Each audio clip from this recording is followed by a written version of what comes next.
In January of 2006, a 24-year-old woman vanished from her condominium in Orlando, Florida. Her car was found days later. Security footage captured someone parking it, but the camera never showed a face. And nearly 2 decades later, Jennifer Kesse has never been found. Jennifer was a financial analyst, organized, responsible, close with her family. She had recently returned from a trip with her boyfriend and was settling back into routine life at her condo complex. On the evening of January 23rd, she spoke with her boyfriend on the phone before going to bed. Nothing seemed unusual. No fear, no distress, just an ordinary conversation before work the next morning. She was expected at her office on January 24th. She never arrived. Calls went unanswered. By midday, concern began to build. Her parents were contacted. They drove to her condo to check on her. Inside, everything appeared normal. Her bed was made. There were no signs of forced entry, no obvious disturbance. But her car was gone, and so was Jennifer. 3 days later, her black Chevrolet Malibu was located about a mile away at another apartment complex.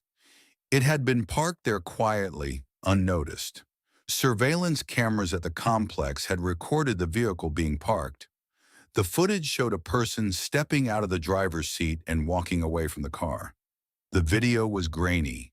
The camera angle was fixed. And as the person walked past a row of fencing posts, something critical happened. Each frame that might have clearly shown the individual's face was blocked by a vertical post. Frame after frame. The only moment that mattered was obscured. Investigators released the still images publicly. The figure appeared to be wearing light-colored clothing. The build suggested an adult male, but no identification was ever confirmed. The footage offered proof that someone had driven Jennifer's car. It did not reveal who. At the time of her disappearance, Jennifer's condo complex was undergoing renovations. Construction workers were present in the area regularly. It was an active environment, with vehicles and unfamiliar faces moving in and out. But no direct evidence publicly tied any specific individual to her disappearance. What remained was a timeline with a sudden gap. Jennifer left for work. Somewhere between her front door and her vehicle, something happened, and in less than 24 hours, she was gone. Investigators began reconstructing Jennifer's final known movements. Her cell phone had been powered off sometime in the morning hours. There were no outgoing calls, no unusual financial transactions, no signs that she had attempted to leave voluntarily. Her family was firm on one point. Jennifer would not have disappeared on her own. She had plans, responsibilities, a stable career, close relationships. Nothing in her life suggested an intentional exit. Attention turned back to the car. The parking lot where it was discovered was quiet, residential, unremarkable. The vehicle showed no obvious signs of forced damage, but forensic testing revealed traces of Jennifer's DNA inside.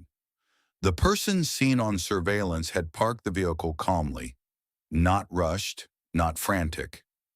After stepping out, the individual walked away with controlled, steady movement. There was no visible panic. That detail mattered. If this had been an impulsive act, investigators believe the disposal of the vehicle might have looked different. Instead, it suggested awareness, planning. At the time, Jennifer had expressed discomfort about workers inside her condo complex. Renovations were ongoing. Units were being entered for construction work. Strangers were frequently present in the area. While this detail drew public speculation, law enforcement has never publicly confirmed a specific suspect connected to the work crews. Years passed, leads slowed. In 2018, Jennifer's family took legal action to obtain the full investigative file. After years of effort, they were granted access to thousands of pages of documents. They hired private investigators to re-examine every detail. New searches were conducted. Ground-penetrating radar was used in certain locations. But no remains were located. No charges were filed. The surveillance image remains one of the most widely circulated, unidentified suspect photos in Florida history. And yet, despite its clarity and form, it lacks the one detail that matters most: identity. Nearly 2 decades later, the timeline still collapses at the same point. A woman leaves for work. Her car is relocated. A figure walks past a camera, and the only frames that might have revealed a face are blocked by fencing posts.